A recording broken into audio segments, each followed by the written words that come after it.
Halo guys, balik lagi dengan Efek Movie. Masih sama seperti sebelumnya, kami akan mengulas salah satu drama Jepang yang bertemakan perkelahian. Untuk ulasan kali ini, filmnya berjudul Bad Boys J. Cerita nanti akan berkisah dari seorang pemuda polos yang tak sengaja terlibat dengan sebuah geng. Semenjak hal tersebut, hidupnya benar-benar berubah, bahkan tak terduganya dia menjadi salah satu petinggi gangster yang paling ditakuti. So, tanpa lama-lama kita ulas saja ceritanya. Tapi sebelum kita menuju topik utama, jangan lupa untuk klik subscribe dan nyalakan lonceng notifikasinya agar selalu mendapatkan update seputar alur cerita film dari kami. Dan berikut alur cerita drama Bad Boys J Part 1 versi Efek Movie.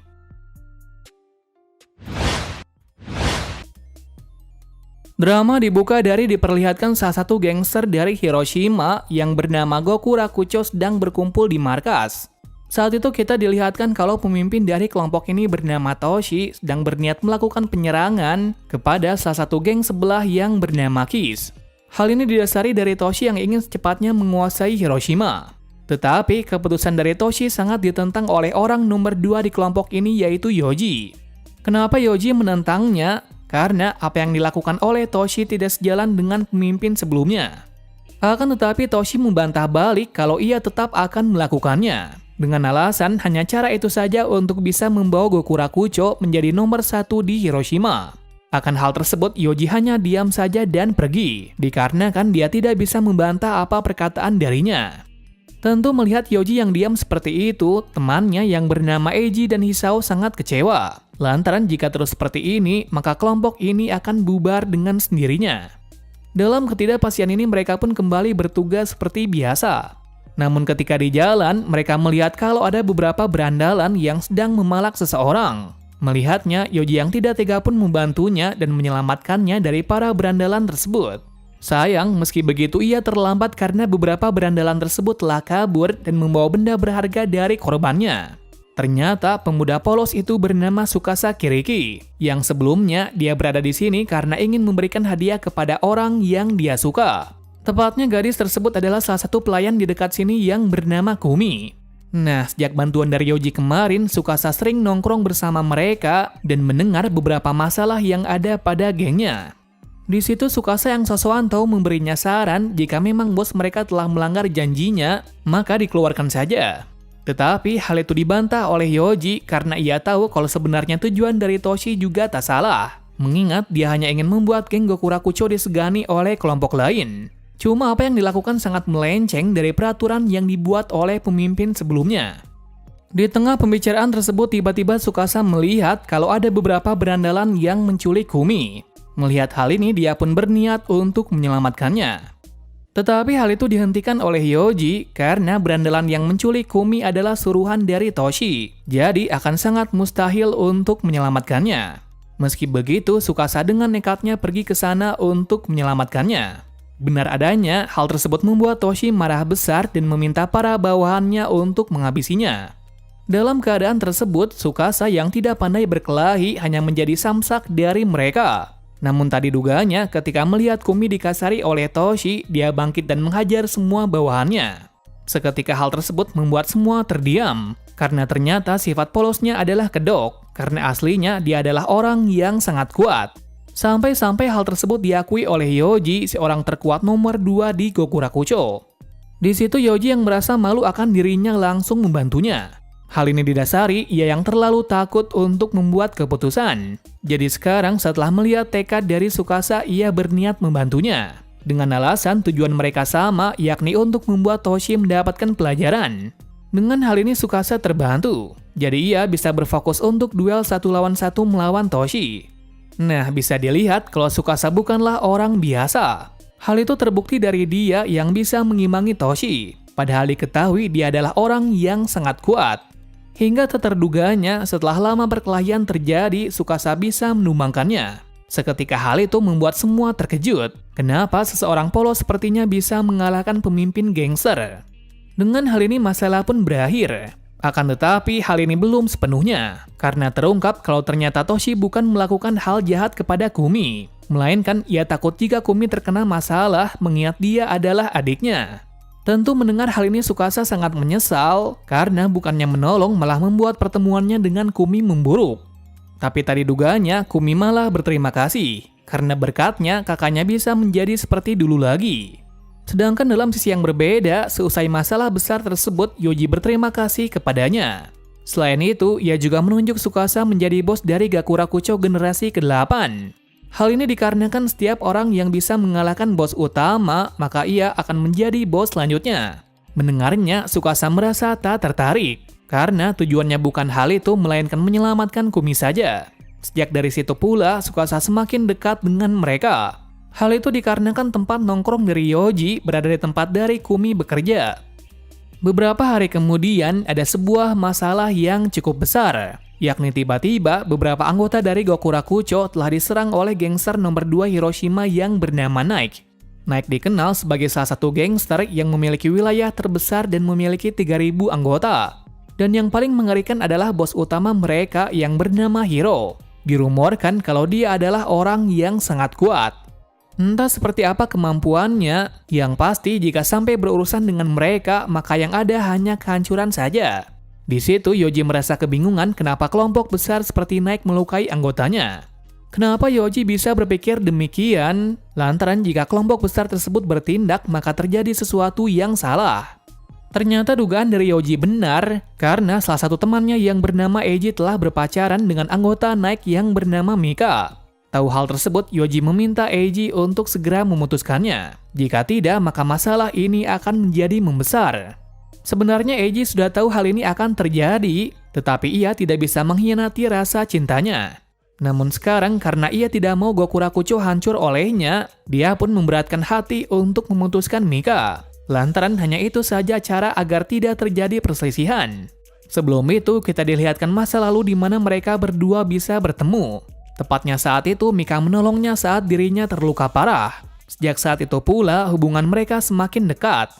Sampai suatu ketika, akhirnya mereka menyadari kalau mereka adalah anggota dari geng. Yang dikatakan mencintai dari geng lain adalah sebuah pelanggaran. Namun karena mereka tidak bisa melupakan masing-masing, mereka memilih sembunyi-sembunyi dan tidak memberitahukan kepada teman-temannya.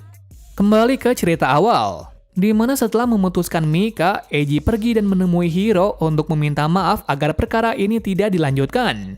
Tetapi saat itu Hiro menolak membiarkan pergi sebelum membuat pelajaran kepadanya.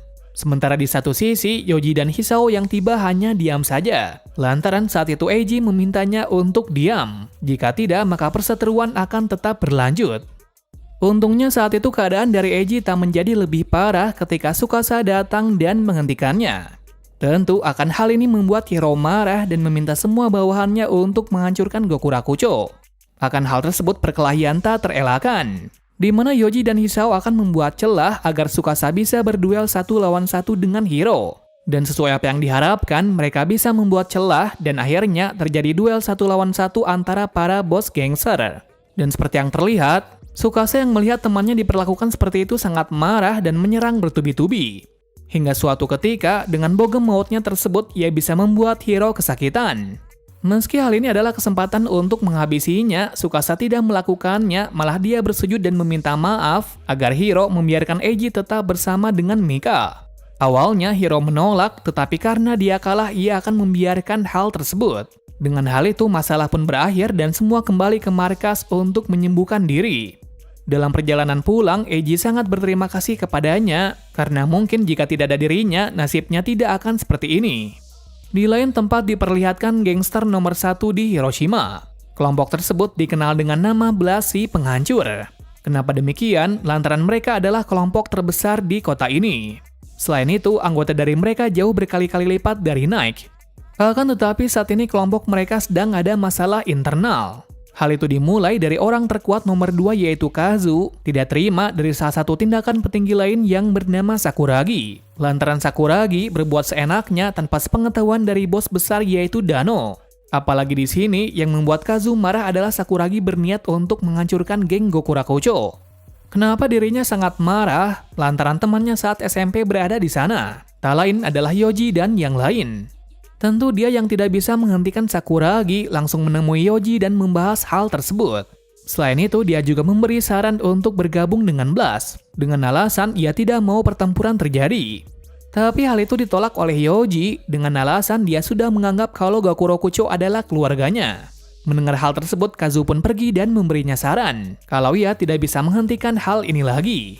Jadi jika Yoji dan temannya yang lain tidak mau keluar, maka mau tidak mau dirinya akan melawannya. Di sisi lain, Sakuragi yang sudah tidak sabar pun menjebak Yoji untuk membuat pelajaran. Dan sesuai apa yang direncanakan, Yoji terjebak dan menjadi samsak bagi mereka. Untungnya hal tersebut tidak menjadi parah ketika Tsukasa dan Kazu datang di waktu yang tepat. Nah, di situ Tsukasa yang melihat kalau Yoji benar-benar terluka parah, langsung menghajar satu persatu hingga bisa mengalahkan Sakuragi. Seketika hal tersebut membuat Kazu terkejut, lantaran perkataan dari Yoji benar kalau bos mereka sangat kuat. Tadi duganya, dalam keadaan seperti itu, akhirnya bos dari Blast keluar. Melihat hal ini, Tsukasa yang ingin segera menyelesaikan masalah ini pun langsung memukulnya. Akan tetapi pukulannya tak mempan kepadanya, yang berarti rumor benar kalau Dano adalah orang yang sangat kuat. Akan tetapi perkelahian ini terhenti ketika polisi berada di sini. Jadi mereka masing-masing kabur untuk menyelamatkan diri. Seusai kejadian tersebut, Dano selaku bos mengatakan kalau besok kita akan menyerang Goku Rakucho. Tetapi tujuannya di sini bukan untuk menghancurkan kelompok tersebut, melainkan ia ingin berduel 1 lawan 1 dengan Tsukasa. Mengingat sejak lama dia merasa bosan karena tidak ada yang sebanding dengannya. Kazu yang mengetahui hal tersebut sekali lagi memberitahu Yoji untuk segera keluar. Jika tidak, maka ia akan menjadi amukan dari Blast. Mendengarnya, Yoji menolak karena Goku Rokucho adalah rumahnya. Jadi dia tidak membiarkan siapapun yang mengambilnya. Jadi ia akan melawannya demi bisa mempertaruhkan rumahnya. Singkat cerita, hari penyerangan tersebut tiba, di mana Dano membawa banyak bawahan untuk mengepung di sana. Tetapi setibanya di sana, hanya ada 3 orang saja termasuk Yoji. Melihat hal ini, Dano sangat marah sehingga dia akan menghabisi mereka dulu baru menemukan Tsukasa. Alhasil dengan hal tersebut pertempuran besar terjadi. Sedangkan dalam sisi dari Tsukasa yang tidak tahu hal tersebut masih nongkrong di tempat dari Kumi. Kemudian akhirnya dia tahu hal tersebut ketika Mika memberitahunya kalau Blast telah menyerang Goku Rakucho. Akan hal tersebut dia pun bergegas untuk ke sana. Namun saat itu dirinya terlambat lantaran Yoji dan yang lain terluka cukup parah. Seperti biasa, dia pun langsung menerjang musuh yang ada di hadapannya. Kemudian setelah berhasil mengalahkan semuanya, ia pun akhirnya berhadapan dengan Dano. Dengan hal ini, perkelahian antara bos terjadi. Seperti yang diketahui, mereka benar-benar seimbang. Namun suatu waktu, ia akhirnya mendapatkan celah untuk bisa menghabisinya dengan 1 pukulan.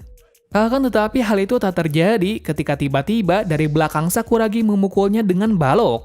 Dengan hal ini, Tsukasa benar-benar kesakitan dan tidak bisa bangkit lagi. Dano yang melihatnya langsung memukul Sakuragi hingga pingsan. Dengan alasan ia merasa malu memiliki bawahan yang suka bermain kotor. Apalagi di sini dia telah mengganggu pertarungan yang sudah lama ia tunggu. Alhasil dengan hal ini Dano pergi dengan rasa malu. Akan hal tersebut menutup akhir cerita dari part pertama ini. Part kedua diawali dari Tsukasa yang mulai membaik lantaran sudah tidak ada masalah lagi seperti kemarin. Jadi sekarang dirinya bisa lebih dekat lagi dengan Kumi. Namun tadi duganya di hari ini ia bertemu salah satu sahabat wanitanya dahulu yang bernama Aoi. Tepatnya, Aoi bisa berada di sini lantaran ada tur wisata. Sehingga sekarang yang tahu kalau Tsukasa berada di daerah sini berniat untuk menemuinya. Mengetahui Aoi berada di sini, Tsukasa sangat senang mengingat sudah lama ia tidak bertemu dengannya sejak SMP. Lekas hal tersebut, mereka pun bernostalgia dan bercerita pada masa lalu. Saat itu pula kita diungkapkan lagi kalau ternyata bukan Aoi saja sahabat darinya, melainkan ada 1 orang lagi yang bernama Shinichi. Tapi sekarang kondisi dari Shinichi sedang berada di suatu rumah sakit karena dia telah dipukul oleh teman sekelasnya. Sehingga sekarang Aoi yang melihat kalau Tsukasa berteman dengan para berandalan sedikit khawatir, dikarenakan ia tidak ingin dia bernasib sama dengan Shinichi. Tsukasa menjawab kalau ia akan baik-baik saja karena Yoji dan yang lain tidak seperti yang dibayangkannya. Malam harinya terjadi yang tak diduga di mana para anggotanya telah diserang oleh anak baru dari Nike. Mengetahui hal ini, Yoji sangat marah. Kenapa Hiro menyerang Goku Rakucho kembali? Nah, dalam keadaan seperti ini, keadaan menjadi memburuk ketika Hisao keluar dari kelompok ini. Hal ini semakin membuat Yoji kesal kenapa dalam keadaan seperti ini dia keluar. Saat itu pula, dalam keadaan memanas tersebut, dia menduga kalau orang yang telah melukai anggotanya adalah Hisao. Kenapa dia berpikir demikian? Karena kabarnya yang menyerang adalah anak baru. Jadi dengan hal ini Yoji yakin kalau pelaku tersebut adalah Hisao. Akan hal ini pun ia langsung mengusirnya dan sedikit mengancam kalau mulai dari sini dia akan menjadi musuhnya. Usai masalah tersebut, Yoji dan Eiji mulai mencari pelaku tersebut. Tapi alih-alih menemukannya, mereka ditangkap dan disekap di suatu tempat. Ternyata hal ini bukanlah perbuatan dari Hisao, melainkan pelaku sebenarnya adalah salah satu dari petinggi Nike yang bernama Ogi. Nah, kenapa Ogi melakukan hal ini? Dikarenakan sekarang dia berniat membuat kelompok sendiri. Namun rencana ini tidak akan berhasil ketika ia belum mengalahkan Tsukasa. Kenapa demikian? Lantaran dia adalah orang terkuat di Hiroshima setelah mengalahkan Dano dan Hiro. Nah, setelah bisa menangkap mereka berdua, Ogi meminta mencari satu orang lagi. Mengingat masih ada satu orang lagi yang cukup kuat di Gokurakucho yaitu Hisao. Nah, ternyata Hisao sekarang berada di rumah sakit. Ia berada di sana lantaran ayahnya sedang dalam keadaan terpuruk. Ternyata alasan dia keluar bukan karena ia mengkhianati Gokurakucho, melainkan ia akan bekerja pada ayah dari Hiro untuk membiayai pengobatan dari ayahnya. Saat itu pula ayahnya memberitahu kalau ia akan baik-baik saja. Dia lebih khawatir kepada dirinya. Mendengarnya Hisao pun merasa sedih lantaran selama ini ia tidak bisa menjaganya. Dan sekarang sebagai imbalannya ia akan menjaganya dan mengesampingkan keinginan. Tetapi hal itu tak membuat ayahnya senang, karena ia lebih suka mati melihat anaknya bahagia daripada hidup tetapi melihatnya menderita. Seketika hal tersebut, ia pun kembali ke Gokurakucho untuk bertugas seperti biasanya. Namun ketika di jalan, tiba-tiba dia diserang oleh beberapa orang suruhan dari Ogi. Beruntungnya, saat itu ia berhasil kabur dan meminta kejelasan kepada Hiro apakah ini adalah perbuatannya. Hiro yang mengetahui hal ini segera bertindak, dikarenakan ia tidak menduga kalau ada bawahannya yang berniat memberontak kepadanya.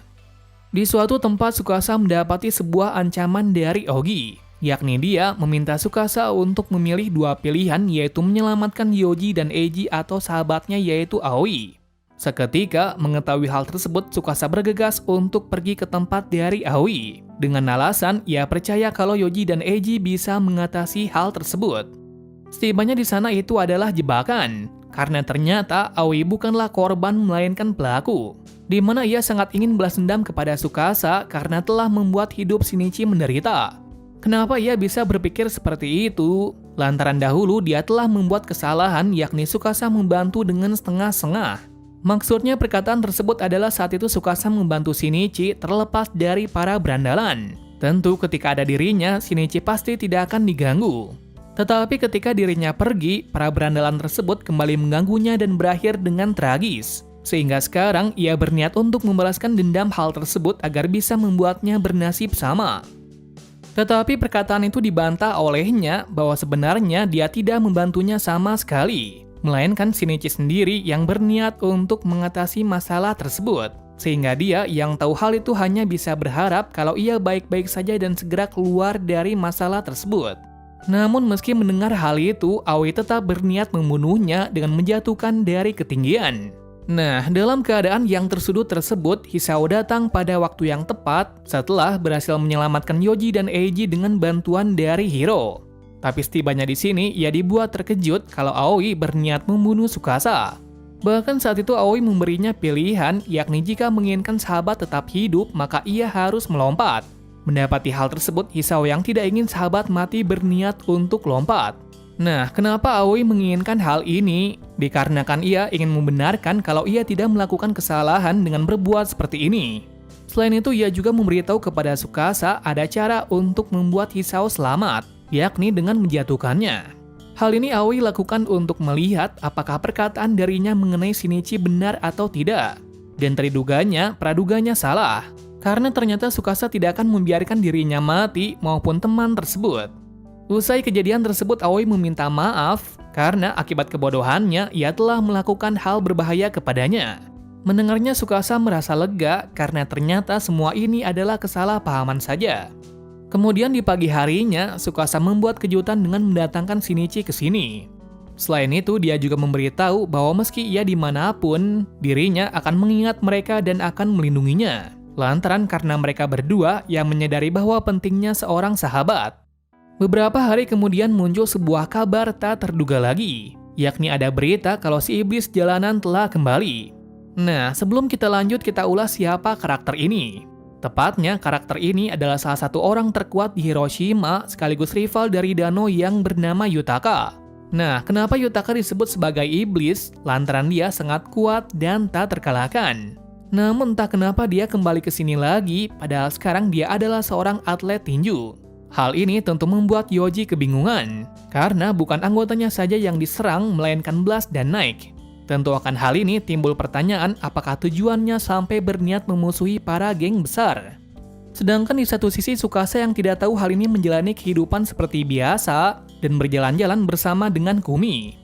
Namun kencan mereka sedikit terhambat ketika ada beberapa berandalan yang berniat melawannya. Padahal saat ini ia tidak ingin berkelahi. Untungnya saat itu ia terbantu ketika ada orang yang menyelamatkannya. Yang tak lain itu adalah Yutaka. Entah apa alasannya melakukan hal tersebut, pasti ada yang mencurigakan kepadanya. Benar saja, tak lama setelah hal ini ada sebuah kabar kalau Yutaka telah menyerang Hiro hingga tak sadarkan diri. Tentu melihat hal ini dirinya tidak diam saja, dikarenakan Yutaka telah berbuat keterlaluan dan akan mencarinya untuk mengatasi hal ini. Di sisi lain, Dano yang mengetahui kalau rivalnya kembali berulah merasa bingung, lantaran tidak mungkin Yutaka melakukan hal ini tanpa alasan, mengingat dia pernah berjanji padanya kalau ia akan menjadi seorang juara tinju. Tapi sekarang setelah mendengar kalau dia kembali ke sini, dirinya jadi meragukannya dan akan berniat menghentikannya. Singkat cerita, tak lama setelah hal itu, ia pun menemuinya dan langsung memukulnya. Hal ini dilakukan agar membuat Yutaka sadar akan janjinya tersebut. Sedangkan saat itu, Tsukasa yang tiba di sini langsung menghentikan mereka. Hal itu dilakukan karena menurutnya salah, yaitu seorang sahabat bertikai. Akan tetapi, hal itu dibantah oleh Dano kalau ia akan tetap berduel 1 lawan 1 dengannya. Alasannya, ia tidak ingin perdamaian yang diciptakan dihancurkan oleh orang seperti Yutaka. Akan perkataan tersebut pertikaian tak terhentikan dan perkelahian pun dimulai. Tetapi saat itu Tsukasa menghentikan Dano, yakni jika dia tetap bersikeras melawannya, maka dia tidak pantas menjadi seorang bos. Hal ini dikarenakan seorang bos adalah panutan. Jadi jika dia melanggar janjinya dengan mengkhianati temannya, ia tidak akan dipercayai oleh anggotanya. Seketika mendengar hal tersebut, Dano tidak jadi melakukannya, karena dirinya menyadari bahwa hal ini adalah salah. Jadi dia berniat akan melakukan hal lain untuk membuat Yukata kembali seperti dulu lagi. Usut punya usut, ternyata Yutaka telah dikendalikan oleh seseorang. Tepatnya orang tersebut adalah salah satu anggota Blast yang bernama Mikami. Entah apa yang dilakukannya sampai membuat Yutaka seperti itu, yang pasti ada alasan terselubung. Di waktu yang berbeda kita dilihatkan salah satu detektif yang sedang mencari Yutaka. Nah, saat itu detektif tersebut menjelaskan kepada Yoji kalau beberapa hari yang lalu Yutaka dikabarkan membunuh seseorang. Jadi sekarang dia berniat akan mencarinya dan menginterogasinya. Kemudian Tsukasa yang tahu hal ini segera mungkin mencarinya. Namun sebelum itu dia menyempatkan pergi untuk melihat kondisi dari Hiro. Kabar baiknya Hiro sekarang sudah siuman. Saat itu pula Hiro mengungkapkan kalau dia bukan diserang oleh Yutaka, melainkan salah satu anggota besar yaitu Mikami. Mendapati hal ini semua menjadi jelas kalau Yutaka tidak berubah, melainkan dia dimanfaatkan oleh Mikami agar mencapai tujuannya untuk menguasai Hiroshima. Nah, tanpa lama-lama lagi mengetahui keadaan yang sebenarnya pun langsung pergi ke markas mereka untuk membuat pelajaran. Dengan singkatnya perkelahian terjadi di sana. Saat itu Tsukasa yang sudah muak dengan Mikami langsung memukulnya hingga pingsan. Hal ini dilakukan karena dirinya sangat membenci seseorang sepertinya yang mempermainkan persahabatan seseorang. Apalagi demi mencapai tujuannya tersebut dia memakai jati diri seseorang. Dengan kekalahan dari Mikami akhirnya mengakhiri masalah ini. Namun ternyata hal ini tak sepenuhnya berakhir, lantaran Yutaka sudah merasa muak akan keadilan di dunia ini. Nah, kenapa dia bisa berpikir demikian? Lantaran sebelumnya dugaan pembunuhan olehnya itu salah, lantaran saat itu ia tak sengaja berada di sana. Tetapi para polisi tetap kekeh menangkapnya walaupun ia tidak melakukan kesalahan sama sekali. Akibat hal itu ia pun kabur karena merasa tidak bersalah. Sebenarnya sebelumnya dia juga menceritakan hal ini kepada pelatih tinjunya. Namun ketika di sana, istri dari pelatih tersebut tak mempercayainya, dengan alasan dahulu dirinya adalah seorang mantan berandalan. Sehingga dengan hal itu, Yutaka yang sudah tidak mempercayai siapapun, akhirnya kembali ke Hiroshima untuk curhat kepada Dano. Sayang sekali alih-alih di sana, ia berpikir kalau Dano pasti akan sama saja. Akan hal itu, ia pun berkeliaran di jalan dan bekerja sama dengan Mikami untuk menenangkan dirinya. Nah, itulah awal mula kenapa Yutaka bisa seperti ini. Mendengar cerita tersebut, Dano percaya kepadanya. Hal ini didasari ketika ia mendapatkan sebuah kebenaran dari pelatihnya kalau dia tidak melakukannya. Jadi untuk itu, sekarang dia meminta kepada Yutaka untuk menyerahkan diri ke kepolisian dan membeberkan kebenaran tersebut. Meski begitu, Yutaka menolak lantaran sekarang ia sudah tidak percaya lagi kepada semuanya. Perkataan tersebut membuat Tsukasa marah dan menasihatinya bahwa jika tidak ingin dicap buruk lagi oleh polisi, maka dia harus merubahnya. Lantaran hanya dengan itu saja agar bisa keluar dari masalah ini. Selain itu, Tsukasa juga memberitahu bahwa jika dia tetap ada di jalannya sebagai seorang petinju, maka dia akan berubah sepenuhnya. Seketika mendengar hal tersebut, Yutaka pun mulai berubah. Karena sejak awal dirinya hanya merasa ketakutan saja, tidak dipercayai oleh seseorang. Namun sekarang berkatnya, ia bisa lebih percaya diri dan merubah menjadi lebih baik lagi. Dengan hal ini menutup ulasan dari part kedua. Part terakhir ini dibuka dari Tsukasa yang memberanikan diri untuk menyatakan cintanya kepada Kumi. Tadi duga saat itu Kumi menerimanya, padahal ia berprasangka kalau Kumi menolaknya, lantaran ia berteman dengan para berandalan. Akan hal itu ia merasa senang karena Kumi menerima apa adanya. Sejak hari itu mereka mulai dekat dan mencintai satu sama lain. Namun suatu hari ada beberapa masalah yang terjadi. Yakni tiba-tiba kelompok Nike telah dihancurkan oleh kelompok baru yang disebut sebagai STP. Entah siapa dan dari mana mereka berasal, yang pasti mereka berniat untuk menjadi nomor 1 di Hiroshima. Dan sekarang pergerakan pertama mereka berhasil. Jadi sekarang adalah menyerang pihak Blast. Di situ pula kita diungkapkan siapakah pemimpin STP yang bernama Ryuji. Dan sekarang setelah keberhasilan mengalahkan Nike, besoknya dia akan bergerak untuk menghancurkan Blast. Tepatnya besoknya dia langsung menemui Dano untuk mengajaknya berduel 1 lawan 1. Kenapa ia sendirian? Lantaran ia ingin bertarung secara sportif dan tidak melakukan kecurangan. Hal ini didasari dari ia yang ingin menjadi orang terkuat di Hiroshima dengan adil. Di situ, Dano yang mendapatkan tantangan tersebut menerimanya, dikarenakan ia tidak ingin membiarkan perdamaian yang dibuatnya dihancurkan olehnya. Alhasil dengan hal tersebut duel pun terjadi. Bisa dilihat kalau kemampuan dari Ryuji benar-benar hebat, lantaran ia bisa mengimbangi Dano si tak terkalahkan. Dengan hal itu membuat Dano semakin tertarik kepadanya, karena ia suka melawan orang yang kuat. Pada akhirnya tidak ada pemenang dari mereka mengingat mereka sama-sama kuat. Namun tadi duganya dari belakang, satu bawahan dari Ryuji yang bernama Sasaki memukul Dano hingga tak berdaya. Seketika hal tersebut membuat Ryuji marah kenapa dia mencampuri urusannya. Sasaki menjawab kalau ia hanya ingin membantunya. Mendengar hal tersebut, Ryuji sangat marah. Selain itu, dia juga mengancam kalau jika sampai mengikuti urusannya lagi, maka ia akan mengeluarkan dari kelompok ini. Mendengarnya, Sasaki hanya diam dan tersenyum. Entah apa maksudnya, tetapi terlihat Sasaki lebih kuat dari Ryuji. Itu terlihat meski Sasaki adalah seorang bawahan, tetapi ia berbuat seenaknya. Sementara di markas dari Blast juga ada suatu masalah yang sama. Hal itu dikarenakan petinggi dari STP yang bernama Chiharu menyerang dan menghancurkan tempat ini. Dengan hal ini, sekarang STP sudah menjadi nomor 2 di Hiroshima. Lantaran masih ada satu lagi yang harus dihancurkan untuk menjadi nomor 1 di Hiroshima, yaitu dengan mengalahkan kelompok Gokurakucho. Mengingat saat ini mereka adalah kelompok terkuat di Hiroshima. Tentu mengetahui kalau Nike dan Blast dihancurkan, Yoji merasa cemas. Apalagi STP sudah menargetkan mereka. Di situ sesegera mungkin akan membahas hal ini kepada Tsukasa. Karena jika tidak menyerang balik, maka STP akan semakin besar. Dan jika hal itu terjadi, maka akan semakin sulit untuk menghentikannya. Tetapi saat itu Tsukasa menolak, karena ia sudah berjanji kepada Kumi untuk tidak berkelahi lagi. Di situ Yoji yang merasa muak dengannya berniat untuk bertindak sendiri. Karena ia tahu jika tidak segera dihentikan, maka nanti akan menjadi bencana. Tak lama kemudian Yoji dan yang lain pergi menemui mereka untuk melakukan pertempuran. Singkat cerita, akhirnya pertempuran dimulai. Tapi tampaknya Yoji dan kawannya bisa memukul balik dan mengalahkan Chiharu. Namun tadi duganya, Yoji dibuat tak berdaya ketika Sasaki datang dan mengalahkannya.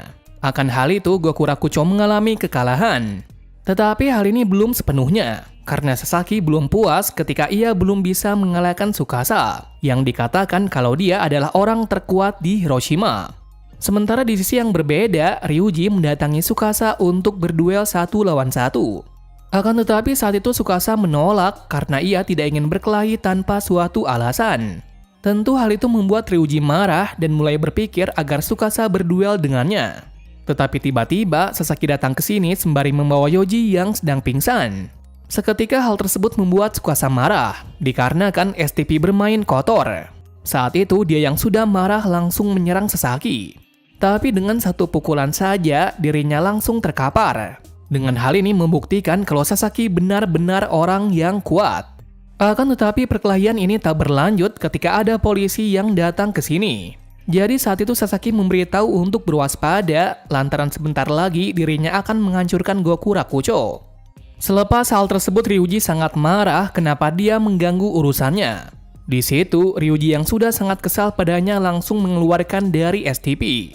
Tetapi hal itu dibantah balik oleh Sasaki. Lantaran pencipta kelompok ini bukan dia melainkan dirinya. Nah, kenapa seperti itu? Lantaran dulu sebelum dipenjara, dia adalah ketua bos ini bersama dengan Chiharu. Selain itu, ia juga mengungkapkan kalau selama ini dirinya telah memanfaatkan agar STP tidak bubar sebelum dirinya bebas. Jadi sekarang karena STP sudah hampir ke puncak Hiroshima, dia tidak akan berguna. Dan sekarang dia akan mengalahkan dirinya dan menggantikan kepemimpinannya. Seketika hal tersebut membuat Ryuji marah besar dan menyerangnya. Akan tetapi, hal itu tak terjadi ketika tiba-tiba ia merasa kesakitan. Ternyata, Ryuji memiliki penyakit jantung, di mana kata dokter, dirinya hanya memiliki beberapa waktu lagi untuk hidup. Di situ pula terungkap alasan kenapa Ryuji ingin menjadi orang tertinggi di Hiroshima. Hal ini dikarenakan ia ingin mati dengan rasa hormat. Akan tetapi, impian sekarang hanya sia-sia saja, lantaran hal itu sudah dihancurkan oleh Sasaki. Setelah berhasil mengalahkan Ryuji, tanpa lama-lama Sasaki langsung menjadi ketua dari STP. Namun di sini, Sasaki tidak tergesa-gesa untuk menjadi nomor 1. Lantaran ia berpikir sebelum membuat Gokurakucho hancur, dirinya ingin menguasai seluruh wilayah dari Hiroshima. Sedangkan pada waktu yang berbeda, Tsukasa yang melihat kalau Yoji tak sadarkan diri merasa sangat marah. Tetapi sekarang dirinya tidak bisa apa-apa. Mengingat ia sudah berjanji kepada Kumi bahwa dirinya tidak akan berkelahi lagi. Sementara pada pihak Night dan Blast yang sudah dipermalukan sebelumnya berniat untuk menyerang. Akan tetapi mereka mengorbankan diri dan menunggu pemimpin mereka sembuh dari luka yang dialaminya. Dalam sela-sela ketidakpastian ini, Tsukasa ditemui oleh Ryuji, di mana dia datang ke sini bertujuan untuk bergabung dengannya. Mengingat Sasaki tidak bisa dikalahkan hanya dengan seorang diri. Nah, kenapa Ryuji sangat ingin menghentikan Sasaki? Lantaran sekarang impiannya hanya satu, yakni menghentikannya. Hal itu didasari jika dirinya tidak bisa menjadi nomor 1, maka setidaknya ia menghentikannya. Tetapi hal itu ditolak oleh Tsukasa, dan ia lebih memilih untuk berdiskusi dengan Sasaki. Akan tetapi hal itu dibantah olehnya dengan alasan Sasaki tidak bisa berubah dengan perkataan saja. Kenapa dia sangat yakin lantaran Sasaki tidak memiliki perasaan. Jadi cara yang paling tepat untuk menghentikannya adalah mengalahkannya. Meski begitu, Tsukasa tetap pada pendiriannya untuk bermusyawarah kepada Sasaki. Tetapi akhirnya dirinya dibuat marah dikarenakan tempat dari Kumi bekerja dihancurkan. Seketika hal ini, kemarahan dari Tsukasa tidak terbendung. Apalagi saat itu Sasaki menghubunginya dan memberikan sebuah ancaman jika tidak melawannya, maka Kumi akan menderita lebih parah lagi.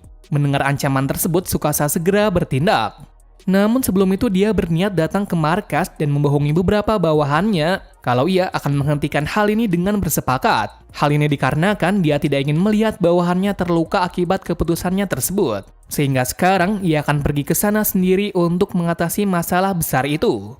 Sebelum pertempuran besar itu terjadi, Tsukasa menyempatkan bertemu dengan Kumi terakhir kalinya, karena ia tidak bisa memastikan bisa kembali dengan selamat. Selepas hal tersebut, Tsukasa menuju ke tempat perjanjian. Terlihat di sana semua anggota STP sudah bersiaga. Kemudian tak lama setelah itu, dengan nekatnya, Tsukasa langsung menerjang ke kerumunan musuh. Sayang sekali karena saking banyaknya musuh, dia kewalahan dan alhasil ia tersudut. Namun hal itu tak terjadi ketika Yoji beserta yang lain datang.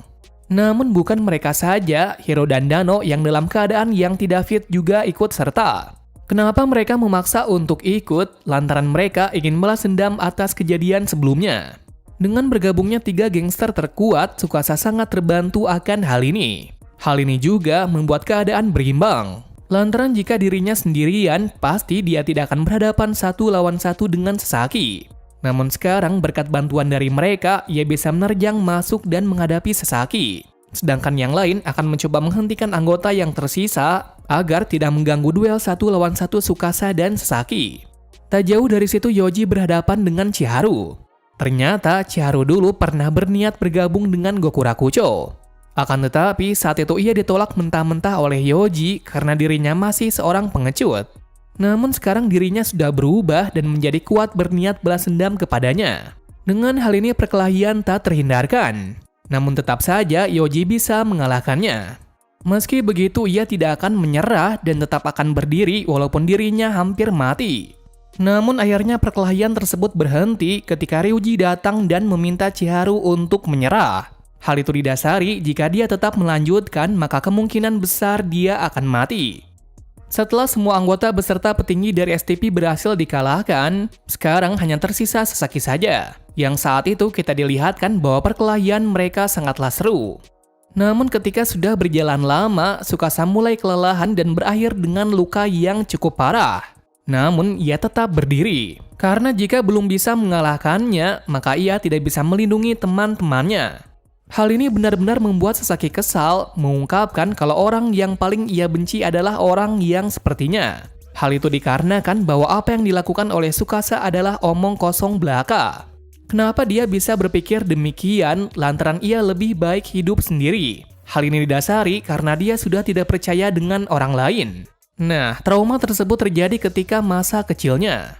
Hal itu bermula ketika orang tuanya sendiri yang berkata kalau dirinya tak pantas hidup. Hal itu dikarenakan Sasaki tidak memiliki emosi. Sejak hal tersebut Sasaki mulai menyendiri dan hanya bergantung kepada dirinya saja. Disitulah akhirnya dia menemukan sebuah alasan bahwa sekarang tujuannya adalah menghancurkan orang sepertinya. Mendapatkan pernyataan tersebut Tsukasa sangat marah karena Sasaki melibatkan urusan pribadinya dengan masalah geng. Akan hal itu Tsukasa yang sudah marah pun langsung memukulnya dengan pukulan mautnya hingga membuatnya tersungkur. Saat itu pula dirinya memberi saran bahwa dirinya bisa berubah, karena tidak mungkin seseorang diciptakan sendirian.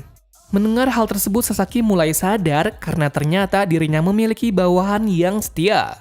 Sejak saat itu ia pun mulai berubah dan berpegang pada tujuannya kalau ia akan melindungi para anggotanya.